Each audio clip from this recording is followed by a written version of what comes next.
Kami bukan hanya akan menyoroti apa yang membuat kemudian suara dari pasangan Prabowo Gibran ini melesat begitu tinggi, tapi kami juga akan melihat bagaimana kemungkinan para swing voter. Masih ada para pemilih yang belum memberikan pilihannya, memilih untuk tidak tahu, memilih untuk tidak jawab.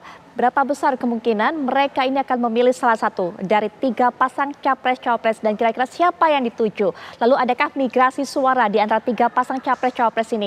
Nanti kita akan bahas lebih lanjut, tapi sebelumnya saya akan bawa Anda untuk bisa berkenalan dan mengetahui siapa narasumber yang akan berbincang dengan kita malam hari ini. Yang pertama, saya akan juga undang ini secara daring juga, mewakili ataupun juga sebagai juru bicara dari kubu pasangan nomor urut 1, yaitu pasangan Amin. Ada Bang Mustafa Nahra. Assalamualaikum warahmatullahi wabarakatuh. Selamat malam Bang Mustafa Nahra. Wabarakatuh. Baik. Ya. Kemudian juga ini mewakili dari suara pasangan nomor urut 2, yaitu pasangan Prabowo Gibran, sudah hadir dari Bang Herzaki Mahendra. Assalamualaikum warahmatullahi wabarakatuh. Selamat malam Bang Herzaki. Bang Herzaki, sepertinya suaranya kami masih belum bisa dengar dengan jelas. Mungkin masih di mute, tapi kami akan coba perbaiki. Kami juga bawa Anda untuk bisa melihat bagaimana hasil dari Lembaga Survei Indonesia dari LSI. Kita akan lihat bersama. Baik, ini adalah elektabilitas Capres-Cawapres hasil dari LSI. Anda bisa lihat bagaimana pasangan nomor urut 1, pasangan Amin, Anies Baswedan dan Muhaimin Iskandar 22,3%. Ini memang menjadi yang terendah ataupun juga ada di urutan ketiga dari 3 pasang ini. Sementara yang tertinggi yaitu pasangan nomor urut 2, Prabowo Subianto dan juga Gibran Rakabuming Raka, yang dari hasil survei sementara dari LSI ini mencapai 45,6%. Kemudian juga berapa suara yang didapatkan oleh Ganjar Pranowo dan juga Prof. Mahfud MD, 23,8%. Memang masih ada di peringkat 2, tapi mengalami penurunan yang sangat signifikan. Ya, baik. Saya juga akan perkenalkan narasumber yang menemani saya di studio, karena bukan hanya kita akan mendengarkan suara dari perwakilan masing-masing pasangan calon, tapi juga bagaimana pengamat politik melihat hasil survei terbaru dari 2 lembaga survei ini menjelang debat pertama yang akan berlangsung besok. Sudah hadir tentunya Bang Pange Syarwi Caniago. Assalamualaikum warahmatullahi wabarakatuh Bang Ipang. Malam Mbak Putri. Baik. Malam Mbak Putri. Malam Bang Ipang. Langsung saja Bang Mustafa Nahra, bagaimana melihat hal ini? Kita sudah tahu memang ada kenaikan dari kubu pasangan Amin, tapi terus terang kalau dari lembaga survei, 2 lembaga survei tadi terakhir LSI, Bang Nahra, ini pasangan Amin masih ada yang terendah. Bang Nahra, silakan. Ya, jadi kami ucapkan terima kasih kepada para lembaga survei. Kami mengapresiasi perjuangan kalian untuk mempengaruhi pemilih dengan cara seperti ini. Yang pasti lembaga survei itu secara umum sudah kita ketahui rahasia umumnya. Lembaga survei itu tergantung pada siapa yang membiayai, tapi sampai sekarang kan pendana lembaga survei itu kan selalu rahasia ya, nggak pernah terbuka secara transparan ya. Tetapi terkait dengan hasil 3 lembaga survei yang terbaru, kami tentu tidak kaget ya, karena Pak Anies itu sudah biasa menghadapi seperti ini. Bahkan Pak Anies itu sudah berpengalaman menempati posisi yang ketiga. Nah, ini yang lucu nih. Pak Anies itu sudah berpengalaman dalam hal menempati posisi ketiga dalam setiap survei. Jika mendapat gubernur sebelumnya ya, lembaga survei hampir 6 atau 7 lembaga survei di DKI pada tahun 2017 itu selalu menempatkan Pak Anies pada posisi ketiga. Selalu begitu. Jadi memang ini fenomena yang dihadapi Pak Anies ini tidak jauh-jauh seperti itu, termasuk yang sekarang itu semuanya pasti menempatkan Pak Anies di posisi ketiga. Jadi saya katakan bahwa memang belum udah berpengalaman, nggak kaget lagi gitu. Tetapi tunggu ya, hasil daripada survei ini bisa salah, bisa benar, karena ada game yang terjadi kan, namanya survei, boleh salah asal tidak bohong kan. Maka di DKI itu meskipun Pak Anies selalu menempati posisi ketiga, tetapi yang unggul dan menjadi gubernur kan Pak Anies Baswedan. Ini nggak bisa dibantah kalau itu kan. Baik. Nah, lembaga survei ini kan ada 2 macam ya. Ada sebagian itu yang di bawah payung Persepi, ada lagi yang tidak di bawah payung Persepi. Biasanya yang hasilnya sama-sama dan mirip-mirip itu yang ada di bawah Persepi. Jadi memang hal ini menjadi pengalaman saya sejak pemilu-pemilu tahun 2009, 2014, 2019 sampai sekarang rata-rata seperti itu. Yang mirip-mirip itu yang di bawah Persepi.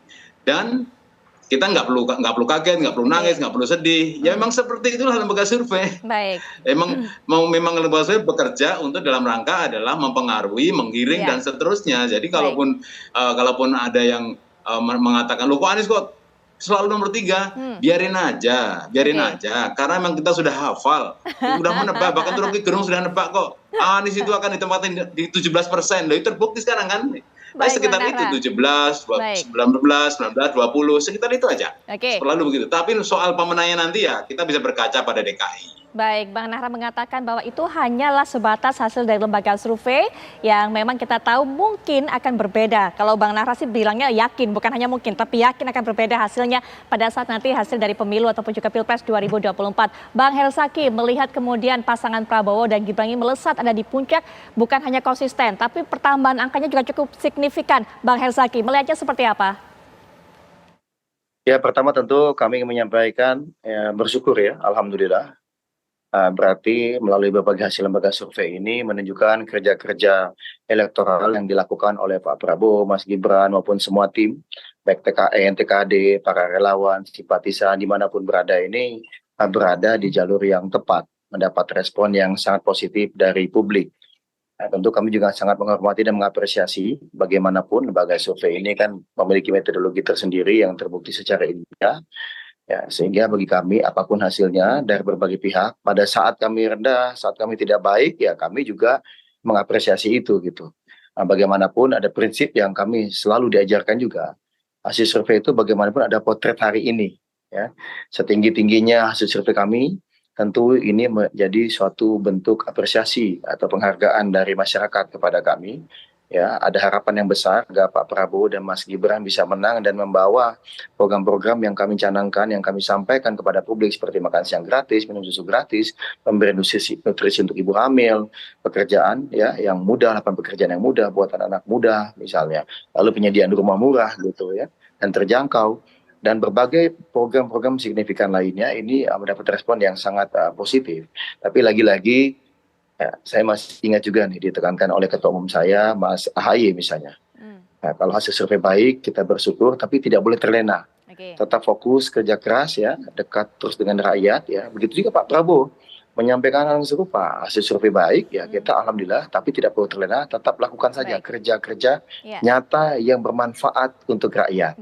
Ya, kalau misalnya hasil survei sedang tidak baik, ya tidak perlu kecewa, justru itu seharusnya bisa memacu kita untuk bekerja lebih optimal lagi.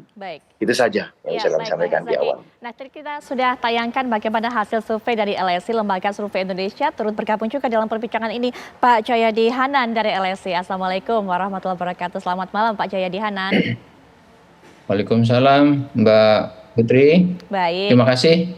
Ya Pak Jayadi, tadi kami sudah tayangkan secara singkat bagaimana hasil dari elektabilitas, hasil survei dari LSI untuk 3 pasangan Capres-Cawapres. Yang pertama mungkin Pak Jayadi, apa yang membuat kemudian pilihan ataupun juga pemilih Pak Prabowo ini semakin tinggi, angkanya cukup signifikan? Apakah tergoda dengan visi mereka, visi misi yang ditawarkan oleh paslon nomor 2 ini, atau melihat ada unsur, ada faktor Pak Jokowinya di sana, Jokowi effect artinya, Pak Jayadi?